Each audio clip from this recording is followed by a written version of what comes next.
Well, hello. Thanks so much for taking the time to listen to this.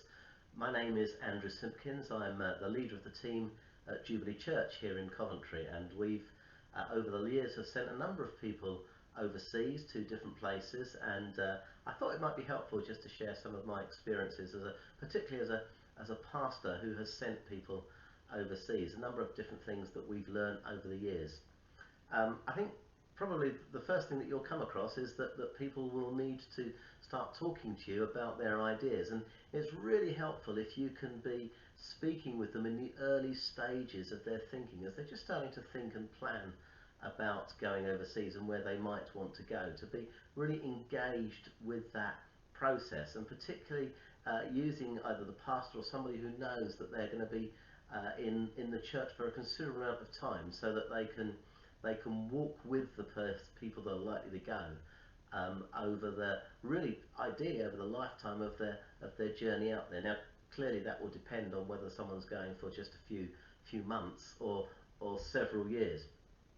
But as I've discovered in those early stages of just talking with people, it's really important to, as well as be enthusiastic about what you feel that they want to do, to also be realistic about what is possible, what is probable, and what they might face when they get there. Because I think it's very easy when you're planning to go somewhere to be caught up in the excitement of going, and there's a number of things that are really important to have thought through and tend to get a little bit dismissed if you're not got someone to just hold you back a little bit and just be methodical in your planning. So talking a lot with them about what they want to do, but also about why they want to go, and try and be really clear with them. Are they really hearing from God on this? Because one of the things that I've found is that inevitably, some months into a trip, whether it's a season overseas or even just in the UK actually, after that kind of honeymoon period has finished, people will hit difficulties. They will hit just a low point as they start to miss their friends, as they start to miss what they once knew and don't yet feel at home in the new place. So at those times, it's really important for the individual to be able to look back and say, but I know that I'm here because God spoke. And because God spoke, even though I don't feel right now quite as happy as I thought I once was, or it doesn't seem to be working out the way I thought it once would, I know that I'm actually doing that which God called me to do. And so, as a pastor, I've always encouraged people when they go to be very clear that God has spoken to them, that they're following the leading of the Lord, and actually to write that down. Why do you think you're following the Lord? What is it that God has said? What is it that's happened? What are the things that have caused you to be convicted in your heart and convinced in your own heart that this is God speaking? And then when they write that down, when they do get a little bit um, uh, disjointed, disaffected with what's going on, they can go back to those points and say, oh, I know why I'm here. God is speaking. Um, the other thing to do, I think, really within that process of helping them to decide where they're going to go, why they're going to go, is God speaking.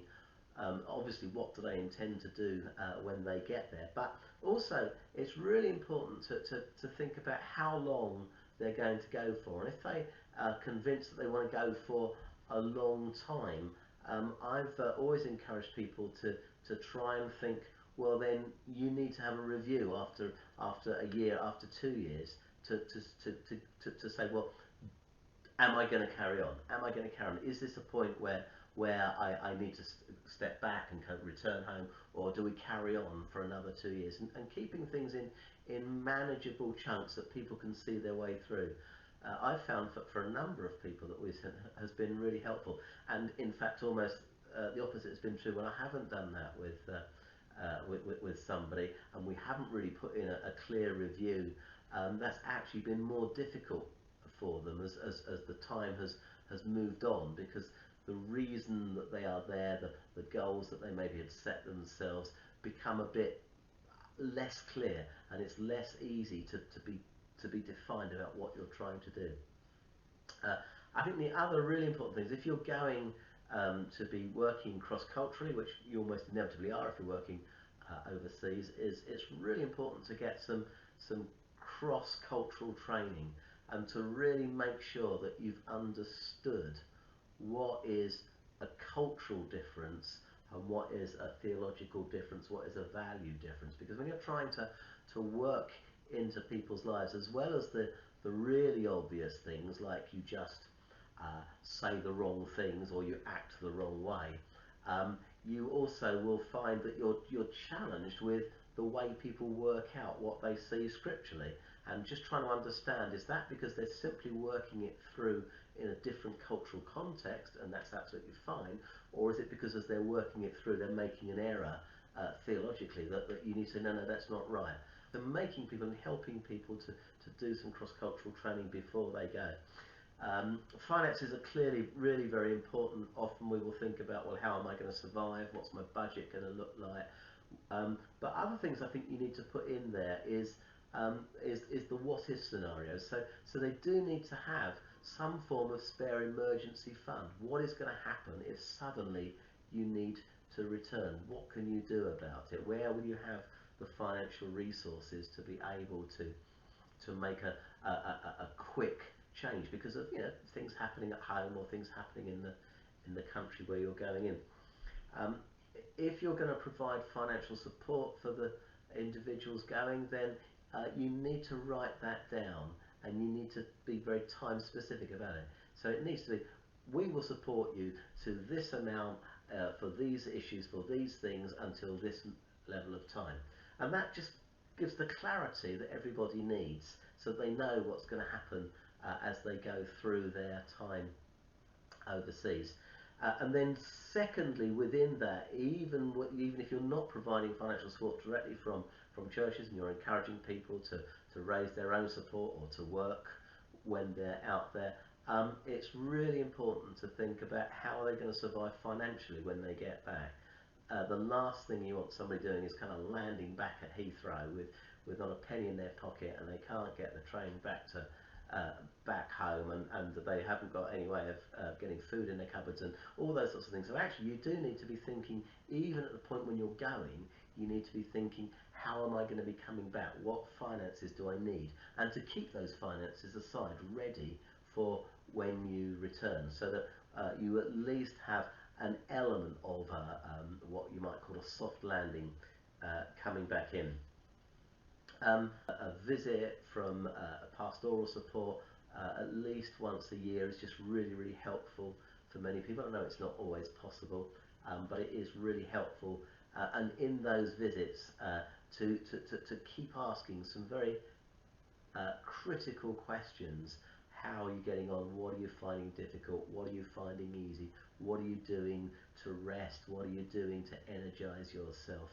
And just helping people to process what's happening to them whilst they're in this other land. Inevitably, whatever they go out to do and the plans you put in place before you go will get adjusted, and they will change, and they won't go quite the way they were expecting. And it's really important at those times to stand with the individual, to let them know your continued support for them, your continued care for them, and your continued love for them. I've learned that really the hard way with as we've been trying to support people. It's easy to forget, I think, that while they're out there, it can be a very lonely place, and they need probably more support than you might normally provide for someone if they were just in the UK. And that support needs to be not always, and often actually, not about the task that they're doing, but about their well-being. How are they doing? What are they finding that's troubling them?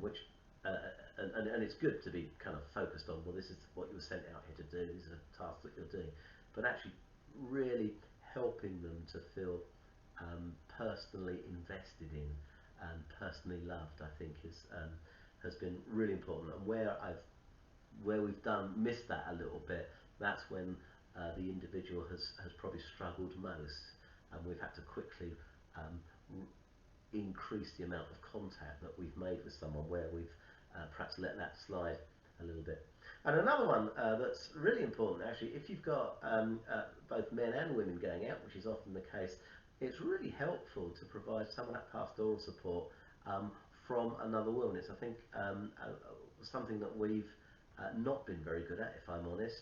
And I think it does matter that you know that they have another female coming out to help and to provide a different perspective to perhaps the one that you may receive from a male.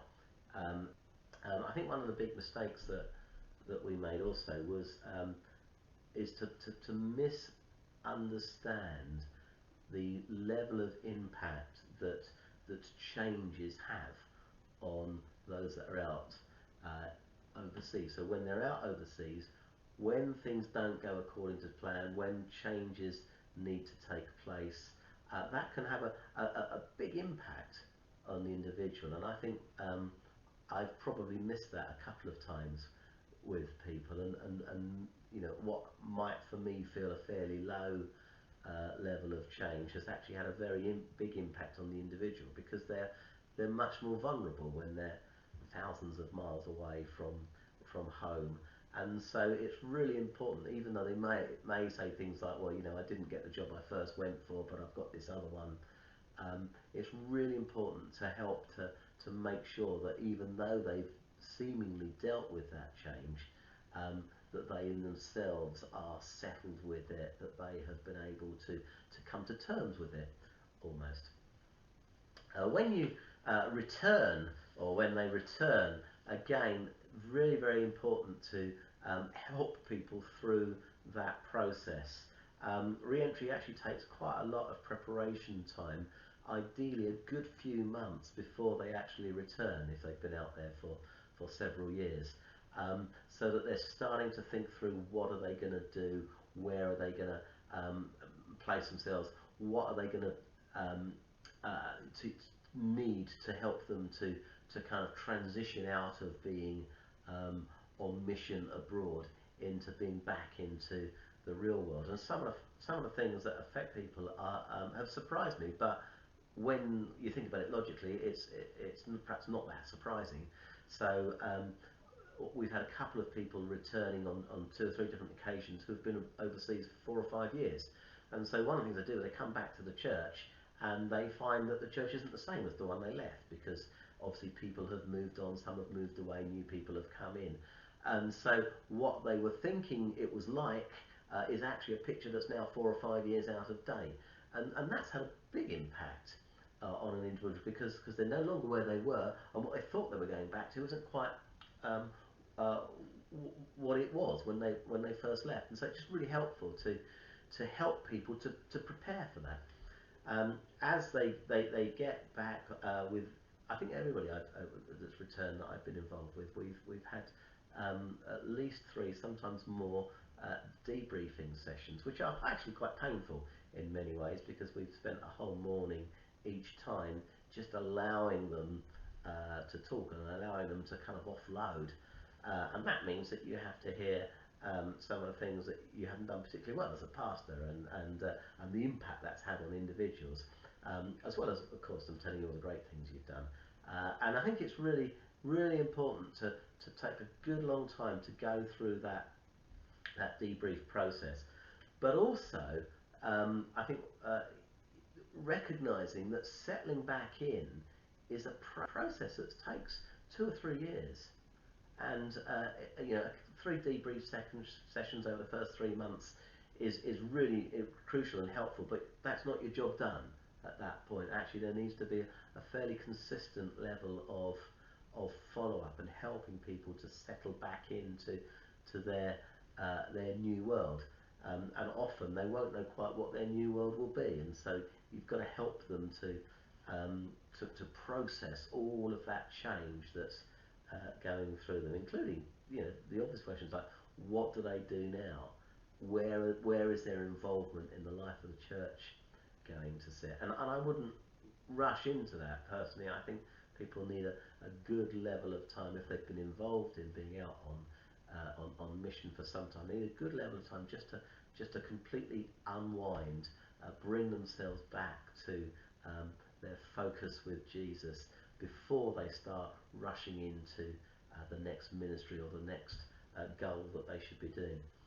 And then probably final one, I've found that people, they are overseas, they get very connected, but they get very connected with other people who are travelling around a lot. And then when they come back into the UK, I think it's really important. We've just learned this, and actually haven't done it particularly well, but we're just learning this, that it's really helpful to help people to stay connected and try and help them to work out, particularly if they're going back into secular jobs, to help them to still feel part of the family, part of the local church, but also the New Frontiers Church and the Catalyst Church and the wider New Frontiers Church, as they've been so connected with different people moving around. You can't do all of that, but you can encourage them to keep up and build their own connections.